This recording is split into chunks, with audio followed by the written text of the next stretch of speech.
This video continues from the previous video. Okay, so Impressionism. Now, Impressionism is been around a very, very long time, and most people know Impressionism through Claude Monet. Its whole idea was to capture fleeting moments of light and color. And what essentially happened was they they took their work outside in the natural light and just roughly, very quickly painted in brush large sweeping brush strokes or dots. A lot of dots. This is very dot oriented, dashed lines, and they painted very quickly because they, it was 1800s. They didn't have lighting to outside to really be able to work around the clock the way we do now. And so the light was fleeting and they tried to capture it quickly. And so they were not popular at the time. It was so funny. It's really so funny. You're going to see this. Some of your favorite architects and artists are going to be, you're going to be amazed to find out they died poor, because not only did no one appreciate their work, but people often mocked their work. Antonio Gaudí, he died with, I think he was on the verge of homelessness while he was working on Sagrada Familia. I think he was mugged, and I'm trying to remember. It was a very CSI kind of move type story about how his life ended. And then later on, people find them and love them, and Claude Monet is just loved. But at the time, he was like, people are like, that's not art. And so sometimes it's hard to be first. The best part about being first is you get to define the style. The worst part about being first are the people who don't get it, because they will let you know. And here we go. Claude Monet's water lilies are very, very famous today. His work now sells for millions and millions of dollars. But at the time, people said, this isn't art. And, oh, that's wild. Pareidolia. I just saw a face right here. I don't know, from Shrek. Lord Farquaad. I just saw his head right there. Sorry. It just jumped out at me. That's the amazing thing about pareidolia. And for me, these start to become faces. It's like a fish. Anyway. So if you see things like that, no, you are not alone. I will share things like this from time to time because I think it's important to understand that the creative mind is, artists are often referred to as ditzy or airheaded, or, not always given a warm welcome. But understand that creativity is actually a form of intelligence. And those of us who are creative have a creative intelligence IQ that exceeds the average person. And so they don't get it. They don't understand it. And it's just not understood, because when you're a minority group, you generally are not understood, and we are. The average person is not creative. I've read stories that say we start off creative, but that the system beats it out of us, so that by the time you hit 18, that maybe about 2% of the public is creative anymore. They lose it along the way, and so often the way we see or think is very valuable to the work we do. It makes for good work, but our processes and how we think, people just don't understand that, because a lot of people think very linearly, and I don't. I'm all over the place. I see things, but also it's why I used to get paid big money to design things for people. Sorry, I didn't mean to go off on a tangent like that, but I think it's important to understand that, there are great things about, being an artist and being a designer, but, there's also things that we struggle with, and sometimes we're just really not understood or misunderstood. And it's good to know you're not alone. So Vincent van Gogh's paintings of sunflowers are sell for millions. They sell for millions upon millions upon millions. And he died poor. So, example of not being appreciated. Here is Impressionism used in architecture.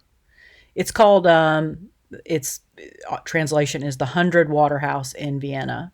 And it is this impressionistic daub of colors and shapes and materials. So, it can be, anything can be applied, any style can be applied to architecture as equally as a painting. Cubism. Most people know Pablo Picasso. He was considered the father of Cubism.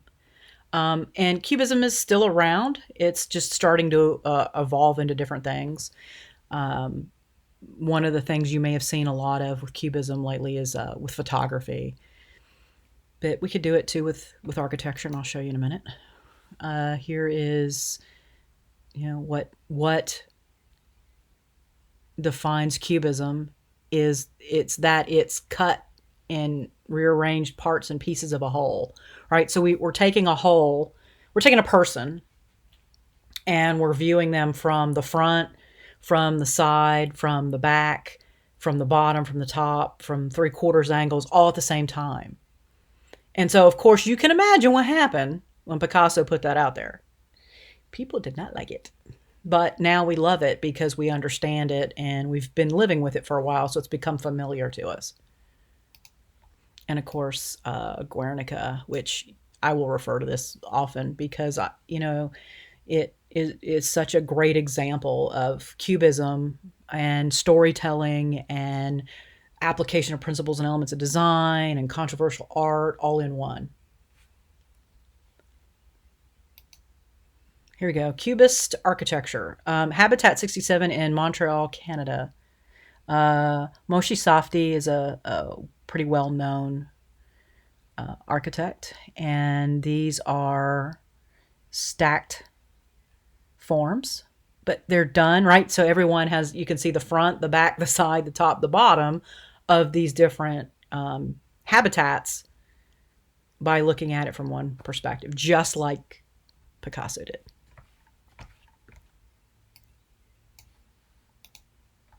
Futurism. Oops, can't see that.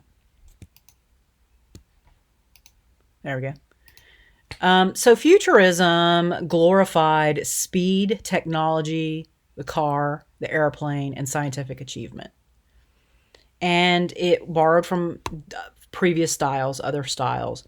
So you'll see it looks like Cubism, but it's actually its own separate style because of, as you'll see in a minute, right? It's got that Cubist feeling to it, but it's not organic in the way that Cubism is. Yeah, I mean here, Cubism is a fragmentation of time rather than biology. And that's where it's different and separate from. And you see how you can start to like take a style, right? So say it, you look at Cubism and you think, well, I like this, but I don't like that about it. And what if I tried rearranging it differently? Or what if instead of people, I used shapes? And that's what was done here. Instead of organic, this became geometric. So I would say it's not wrong to say that this is geometric Cubism.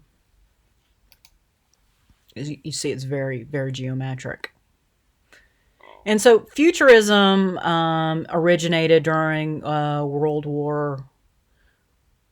Which one was it? I always get them backwards because I wasn't. World War II. And so it was during World War II, and fascism was on the rise in Europe, and this was evolved out of Europe, Italy in particular. And so you'll see a lot of nationalistic messages. Here obviously the fighting and the planes so you can see those are part of this. Futuristic architecture. Zaha Hadid designed this Futuristic Residence. It's in Moscow. Look, their neighbors have a very traditional house I wonder if they look out the window at that and think, why is that next to me? I like it, but, somebody who buys a house like this may not.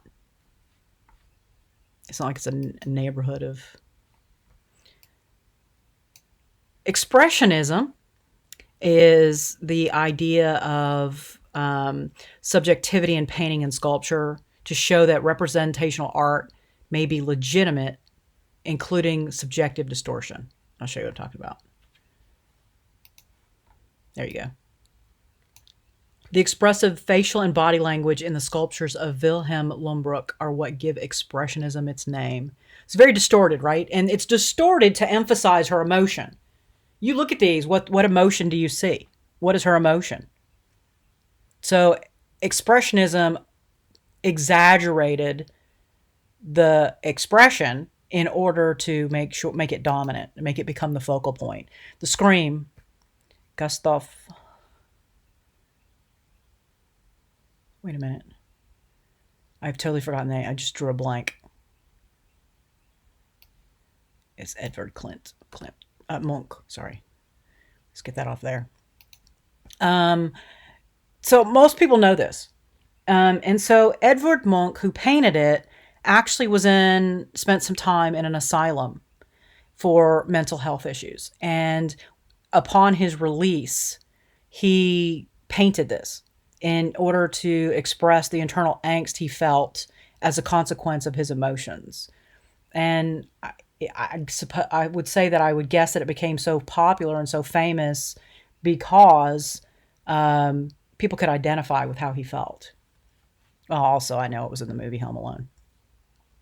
And, movies tend to communicate things in ways, platforms, right? Very large platforms.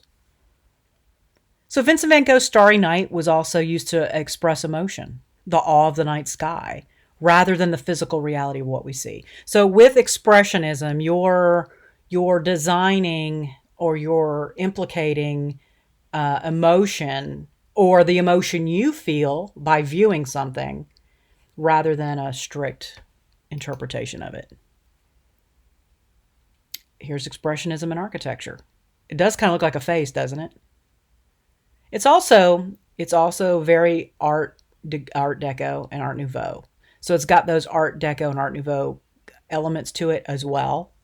So one thing you're going to see is sometimes people disagree over what style something is because it shares overlap.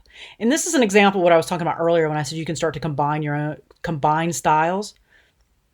So it's fair to say this is more of a combined style, but it's hard to find expressionist architecture because expressionism is so much about emotions and faces. I would argue that there's a lot of expressionist architecture that is also Art Nouveau in Barcelona. But argue is being the operative word because someone would argue with me. Dada was anti-war movement. It was a revolt against the system. And it became, anarchists, right? That tended to be this revolutionaries, anarchists. And they were revolting against the establishment in art. Because, what can happen is somebody likes a work of art because the critics have given it a good review and it becomes mainstream. And then everybody starts imitating it. Right. And then it's no longer what it was meant to do initially. And so that's what happened with art in general.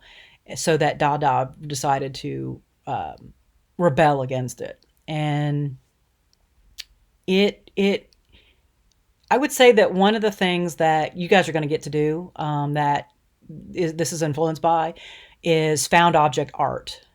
And you're going to do found object architecture, where you use junk to create something new that's beautiful. So Marcel Duchamp, we saw this previously, put the urinal on a pedestal and called it fountain.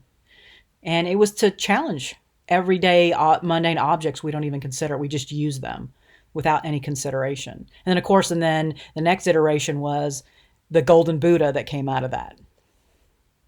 And it was just sort of meant to be in your face.